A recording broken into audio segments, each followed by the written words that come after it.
여러분 안녕하세요. 핫설입니다. 제가 조금 전에는 엄마를 잡아먹으려고 하던 두 딸내미를 데리고 왔었죠. 그리고 이번 시간에는 반대로 딸을 잡아먹으려던 엄마 한 분 데리고 왔습니다. 만약 이게 주작이 아니고 진짜라면 핫설 사상 정말 최악의 그런 악마 같은 엄마가 아닌지 생각이 듭니다. 일단 보죠. 제목, 얼른 죽어서 그 보험금으로 자식 노릇 효도하라던 엄마, 그런 당신이 이제 와서 피눈물을 흘리고 있네. 그래, 참 잘된 일이야. 그러니까 얼른 죽어. 원제, 엄마는 평생 안 변하는구나. 우리 엄마, 이 세상에 나를 낳은 바로 이 사람, 지난 평생 정말 악독하게도 딸내미를 괴롭혔습니다. 그리고 그 사람이 이제는 죽는 소리를 하면서 빌고 있는데요. 역시 사람은 안 변한다. 아니 그냥 원래가 악마니까 이런 말조차도 통용이 안 되는 그런 존재 같아요. 여하튼 어린 시절 6살 어린 남동생이 ADHD로 태어났고 그 악스러움은 정말 말도 못했어요.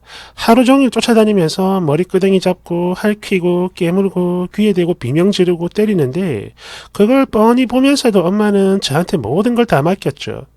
나도 어린데, 나도 보호를 받아야 할 자식인데 딸이라는 이유만으로 그런 고통을 당해야 했습니다. 매일매일 울었죠.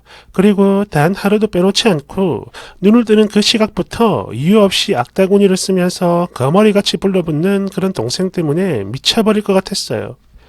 그러다 견디지 못한 제가 도망을 가거나 문을 잠그고 귀를 막고 있으면 동생의 포악은 극에 달했고 엄마는 그걸 어린 동생을 제대로 못 돌보는 누나의 잘못이라며 제 머리끄댕이를 휘어잡았습니다. 초등학교 때도 유치원생처럼 덩치와 키가 작았던 저는 엄마가 머리를 잡고 휘두르는 대로 붕붕 날아다녔죠. 그렇게 옷장에도 처박히고 벽에도 처박혔습니다. 정말 손이 발이 되도록 싹싹 빌며 도망을 다녔는데 엄마는 그런 저를 절대 봐주지 않았어요. 단 한 번도.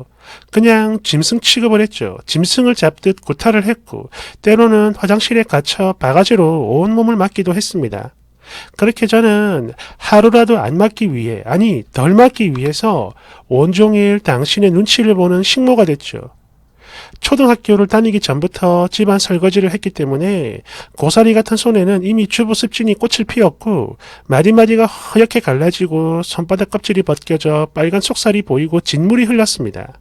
하루는 숙제를 안 했다는 이유로 담임선생님이 제 손바닥을 때리겠다며 손을 내밀라고 소리쳤다가 제 손을 보고는 움찔, 그냥 가, 이렇게 말을 했던 게 아직도 기억이 나요. 그랬습니다. 저도 제 손이 싫었고 마음의 상처와 컴플렉스가 되어 맨날 소매를 잡아당겨 그 흉한 손을 가리고 다녔죠. 밥을 안 먹는 동생, 숟가락을 들고 쫓아다닌 사람 역시 엄마가 아닌 저였습니다. 맨날 밥 투정하느라 허수아비처럼 말라가는 동생을 보며 엄마는 맛있는 반찬을 하거나 교육을 시키는 게 아니라 딸내미인 저를 잡았습니다. 정말 죽기 살기로 팼는데 그 몽둥이는요 엄마에게 있어 마법봉이나 다름이 없었어요. 모든 게 다 통하니까 동생 밥 먹이라고 패면은 저는 동생에게 엎드려 빌면서 억지로 밥을 먹였고 동생이 받아쓰기 빵점 맞았다며 또 저를 때리면 속으로 이를 갈면서도 어떻게든 공부를 시켰습니다. 그리고 그런 동생이 ADHD에서 게임 중독으로 갈아타며 조금은 편해졌지만 그래봤자요. 매 끼니마다 턱 밑에다 밥을 차려줘야 하는 건 여전히 저였습니다. 씻지를 않아서 몸에서 썩은 내가 풍기는 동생 방 청소도 언제나 제 몫이고 그놈이 머리를 붓붓 긁어 바닥에 눈처럼 하얗게 쌓인 비듬들 그걸 보며 헛구역질까지 하면서 치워야 하는 건 역시도 다 제 몫이었습니다. 늘 언제나 그랬죠. 그런데 정말 신기한 건 이런 사람 새끼도 아닌 애가 엄마한테 늘 우쭈쭈 내 새끼였어요. 불면 날아갈세라 철마다 곰탕에 한약을 먹였고 공부도 운동도 아무것도 시키지 않고 무조건 우쭈쭈야. 하루 20시간 넘게 컴퓨터 앞에 앉아 게임을 해도 그냥 사랑하는 내 새끼였죠. 반면 저는 식모, 샌드백, 욕바지, 감정 쓰레기통이었습니다. 엄마는 평생 전업주부로 살았지만 제가 중학교 3학년이 되고부터는 아무것도 안 했어요. 하교할 때 제가 장을 봐야 하고 또 반찬을 만들고 청소며 빨래며 모든 집안 일들이 다 제 몫이 됐습니다. 사교육은 가회 하나가 전부였지만 그래도 열심히 공부해서 평소 당신이 노래를 부르던 그 명문대에도 가드렸죠. 그런데 제가 그렇게까지 했음에도 저는 당신에게 있어 늘 언제나 쌍년, 그지같은 년, 개년, 그리고 쳐죽일 년이었습니다. 방 청소 다 해놔도 유리에 손자국 때문에 맞고 걸레질을 해놔도 구석에 먼지가 있다며 또 때리고 그리고 어린 애들이면 누구나 다 좋아하는 그 치킨 너겟 엄마는 이거를요 개수까지 헤아려가며 오직 동생만 먹게 했어요. 제철 과일이나 초콜릿, 과자는 김치냉장고 깊숙이 꼭꼭 숨겨두고 있다가 나중에 예쁘게 담아서 오직 내 새끼인 아들내미한테만 갖다 줬으며 그렇게 아끼고 아끼다 시들시들해지면 그제서야 어이구 다 썩었네 너 먹어라 이러면서 저에게 줬죠. 그리고 동생에게서 포기한 그 교육열은 훗날 아주 삐뚤어진 형태로 변해가지고 저에게 쏟아졌습니다. 학교가 너무 멀어서 매일 5시에 일어나야 했던 저는요. 아침에 잠깐 화장실에 앉아있던 그 몇 분조차도 단어장을 손에서 놓으면 안 됐습니다. 너무 졸려 미칠 것 같아 잠시 멍하니 앉아있으면 곧장 문이 열리고 엄마는 저에게 욕설과 함께 머리를 후레 갈겼죠. 수능 열기가 장난 아니었던 그 시절 엄마는 TV에 나온 도서관 앞에서 텐트 치고 숙박하는 그 학생들을 보면서 너도 저렇게 해야지 뭐 하는 거야 라며 침을 튀겼고 아직 외박 한번 해본 적이 없던 저는 겁에 질린 채 도서관 문 닫는 1시까지 공부를 하고 또 집에 오면 2시가 넘어가는 그 시간에 겨우 잠드는데요. 그럼에도 기상은 늘 새벽 5시였습니다. 수험생은 절대로 하루 3시간 이상 자면 안 된다고 말을 하던 엄마. 그러던 엄마가 제가 수능 보러 가던 날 죽을 싸주면서 시험 망하면 집에 오지 말고 그냥 옥상 올라가서 뛰어내려라. 그리고 저는 엄마가 그토록 바라던 명문대에 들어갔습니다. 제가요 그렇게 픽업은 물어가며 공부를 했던 이유는 단 하나였습니다. 당신이 말했던 그 대학에 들어가면 집에서 독립을 시켜주겠다던 그 말. 오직 그거 하나 바라고 위로 아래로 피까지 싸면서 공부를 했는데 제가 합격을 하자 엄마는 갑자기 말이 달라졌어요. 어디 계집년이 자취를 하냐 그럴 돈도 없다 이러면서 말이죠.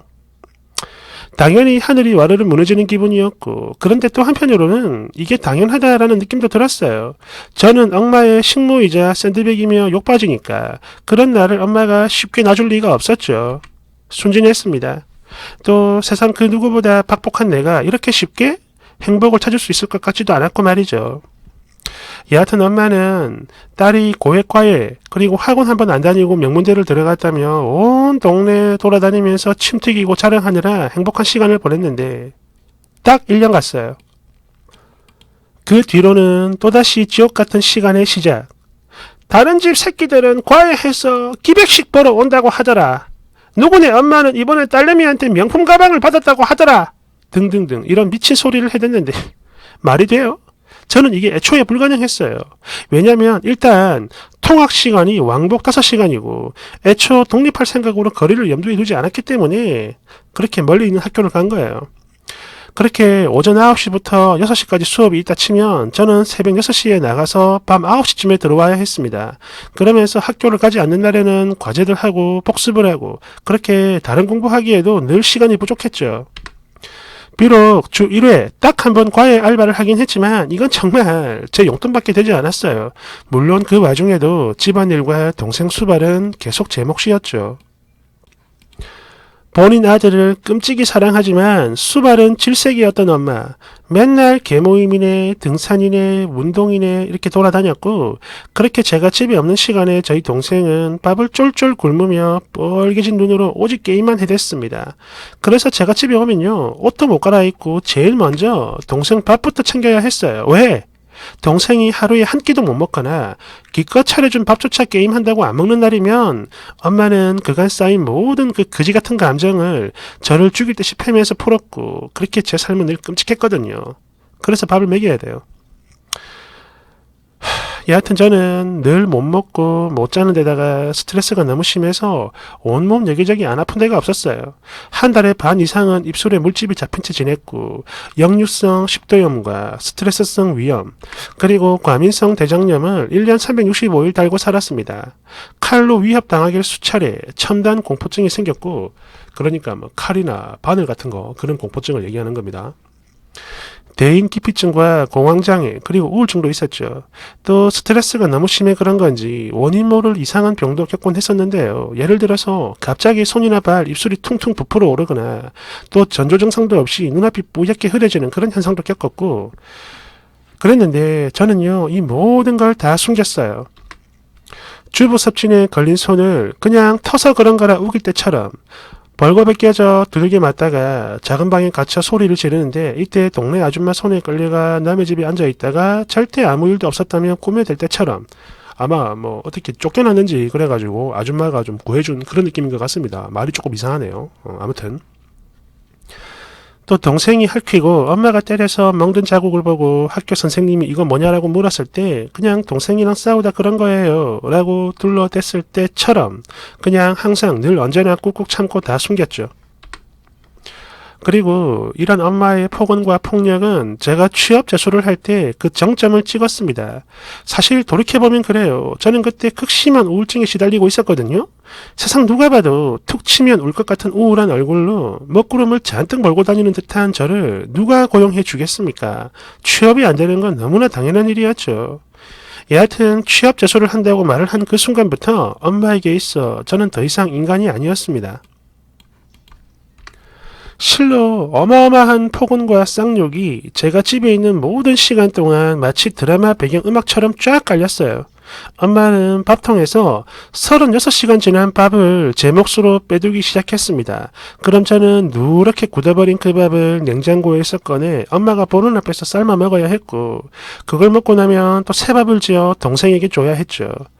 근근히 하는 아르바이트로는 뭐 문제집이며 자격증, 시험 접수비야 또 면접 비용으로 사용하기도 빠듯했습니다.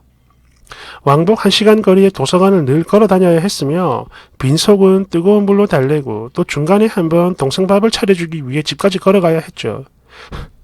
또 그렇게 하고 난 뒤에 나중에 집에 오면 아까 말한 그 굳은 밥을 삶아 먹고 또 새벽 1시 도서관이 문을 닫으면 집으로 왔는데요. 그마저도 집에 불이 꺼져 있을 때는 가능했지. 집에 불이 켜져 있으면 아파트 단지에서 정말 하염없이 그 불이 꺼지길 기다려야 했습니다. 왜? 엄마가 깨어 있으면 또다시 지옥이 시작되니까. 야, 진짜 어마어마한 그 시기네요. 일단 제가 이게 분량 조절 실패해가지고 여러분 죄송합니다. 잠시 후에 2부에서 계속 가져오도록 할게요. 일단 조금만 기다려주세요. 감사합니다.